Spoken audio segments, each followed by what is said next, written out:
Hello guys, in today's video I'm going to show you how to make any button transparent in WordPress. Let's begin. First go to the official website, and once you're in your dashboard, go over here, click on edit site so you can access your page editor.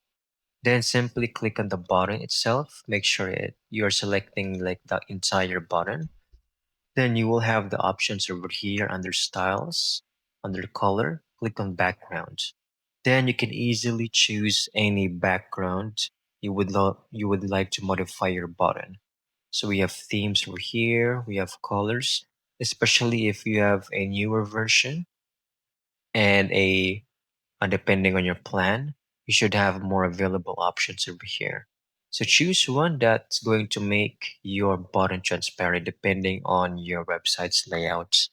And that's it. You have successfully made the changes on your button. I hope you found this video very helpful.